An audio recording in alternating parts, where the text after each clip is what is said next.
Who am I that you are mindful of me? Hey everyone, this is Michael Lawinger. This is our Japan's missions trip, October 8th through 20th, 2024. Here's some pictures of our flight. And this next one is Sylvia walking through the airport. Me and her went together and we stayed at Christian Praise Church. Here we are flying from LA to Tokyo, and we had Chicago O'Hare to LA to Tokyo to Nagoya and then to Komaki where we were staying. This was flying over Narita, Tokyo, and this was Sylvia getting her bag at Tokyo before we got to Nagoya. So in this next one, this is us taking the last internal flight from Tokyo to Nagoya. And this is Pastor Jung, and he's the head pastor, a Korean missionary who founded the church 17 years ago, Christian Praise Church. This is my friend Kota, who helped coordinate and organize the trip for us, and he was a good friend from 12 years back. This was our first daytime in Komaki, Japan, and some kids going to school. As you can see, they have uniforms, and a lot of kids will have this style of things. As you can see, this was me and Sylvia exploring on that first full day, and we got some amazing ramen but noodles at this noodle shop, but Sylvia had rice instead. And here I had some bean sprouts and garlic noodles, and it was probably one of my favorite places we had. Then we found a Vietnamese tea shop. Sylvia got a nice caramel coffee. This next picture though is my friend Taiki, who we met up with.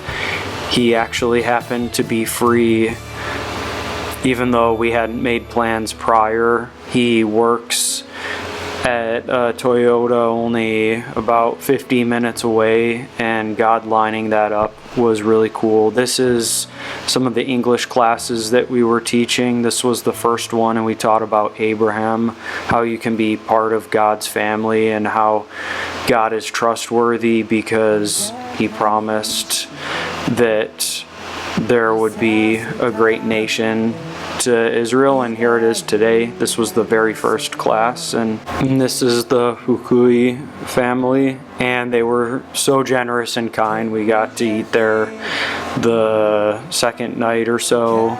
This is the church, Christian Praise, and it's where we stayed. We were actually up on the third floor of the church, and they had a nice room up there, which was also a classroom. This was the house church that we went to and were part of. So they do have the church building, but they call their small groups actually house churches, and it's a very cool model, and they actually brought it over from Korea. These are some of the families that we were with during that time. We ate together, prayed, even did so with the kids, and it was a really cool moment. I got to pray over and bless them.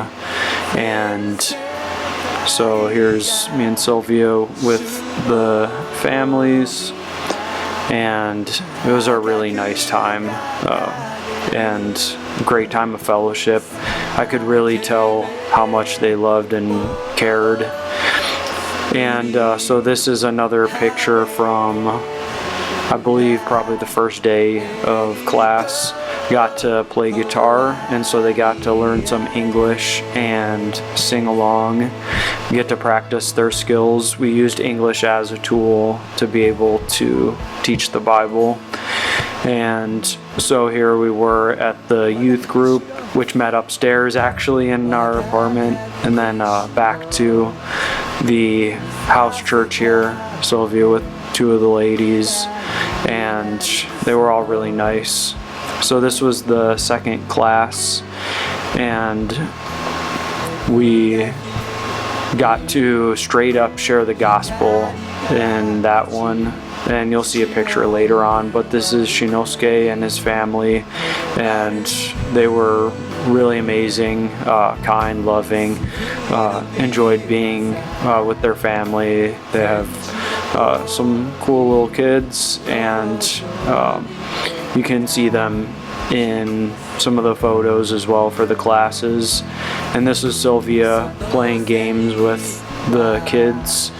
She was playing the telephone game, and everyone was having fun, including even the parents. They got into it probably as much. And here's a photo of the lesson on the gospel. You can see God's love, our sin, Christ dying on the cross, and then we have the choice. What are you going to choose? And so we gave them a pamphlet or a little tract that they can fold and take with them to school for either themselves so that they can know how to be saved. And some of them were, some of them weren't, and to pass on to their neighbors. This was in Nagoya, which is the metroplex surrounding the area. And this was a 48-story building, the promenade, and I was freaking out when we were going up the elevator, and so it was pretty terrifying. We could literally see, I'm not sure, 30 plus miles away or somewhere around there, all the way to Komaki, where we were staying. We could see one of the hills, and we could see a long distance. This was one of the students that we didn't expect to bump into when we were traveling in Nagoya. She goes to school privately there. And so this is us traveling with Kota to the Nagoya Castle. And there's a few images from there. This is the castle itself right here.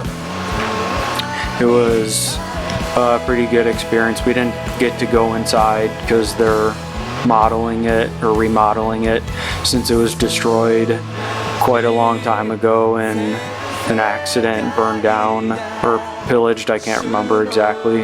Got some green tea ice cream.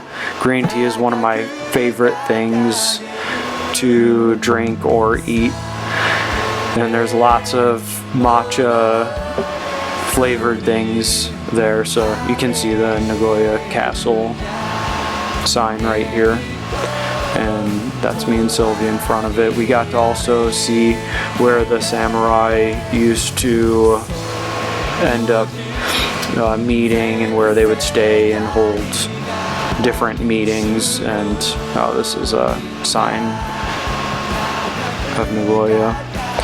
So I got to share my testimony on a Wednesday night while I was there, and it was really powerful, and a lot of people came up afterwards and appreciated it.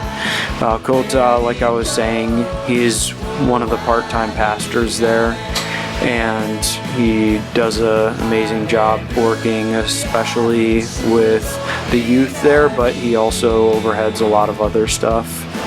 Here we are eating at a restaurant, and I just had to take a picture of this cool home that we passed by. We went out into the bushes not the bushes, but the town side when we were visiting our missionary friends here in the city of Noborito, Kawasaki area. This was in Kawasaki itself where we stayed for the night. We got an Airbnb, and this was a street vendor, and that's us eating some of the meat that they cooked there.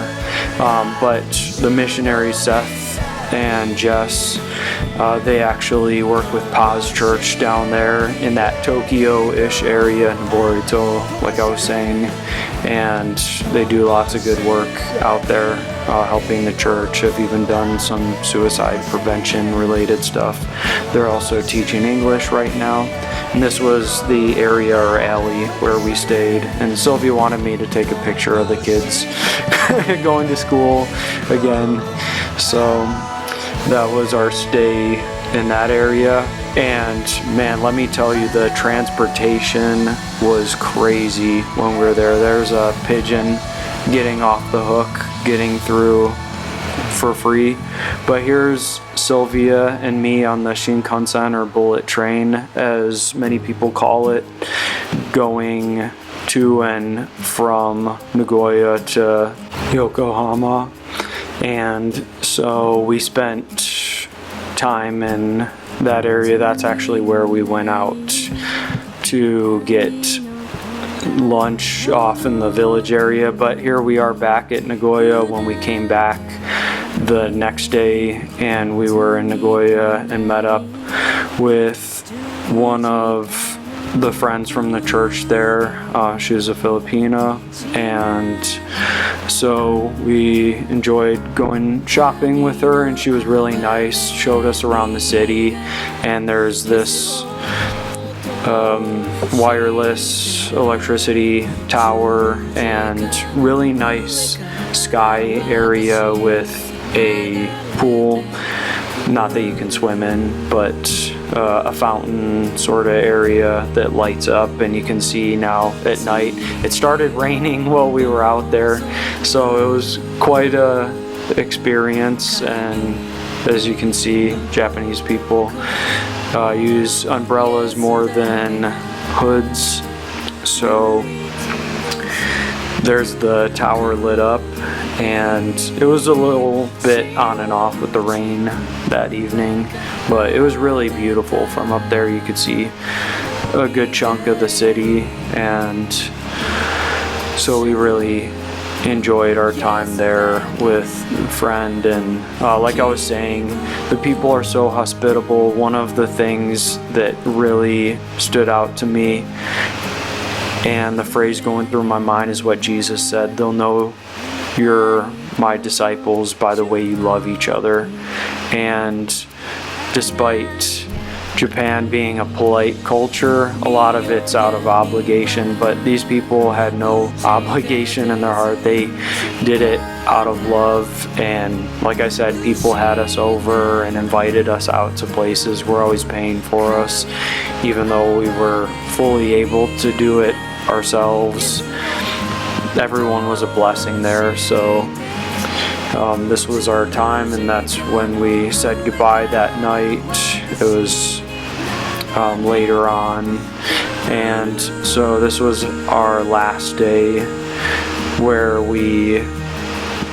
before the last day where we went out to eat at this place. We went twice. I got beef bowl there once, and I got some curry the second time.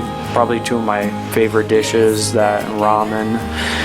And so the very last day we got to teach again, the one again before the last. And so we taught on the fruit of the Spirit, and that was probably one of the best lessons. I had lost my voice because I was a little sick on Tuesday. I didn't go out at all. We missed our plans. And here's the class, and it was a really great time. And I was thankful because a few people invited their friends. The one in the middle was invited by the friend on the right who you saw we were spending time with in Nagoya, and she's from the church and invited her friend who's not a believer, but we got to be a good influence and impact her life. I did play with the kids during one of the Sunday services, and here again is the girl that we met in the English class, and it meant a lot to her because she didn't really have a lot of friends in the area that could speak English. So we got to minister to her and invite her to continue coming back to church because she wasn't. And I got to do one of my dreams, play baseball in Japan, because Japan's big with baseball. They actually had in Komaki itself a batting cage, and I got to pitch, and I learned that I can still pitch 70 miles per hour. So that was pretty awesome. Enjoyed that. And then our very last day on the way back, we didn't get to stay for a second week to go to church, but here's Kota taking us back to the airport. And when we were in the Nagoya airport, there were some Hawaiian dancers for a festival. This last photo is Mount Fuji from the plane. And with that, that's our trip to Japan. So thanks for watching, guys, and God bless.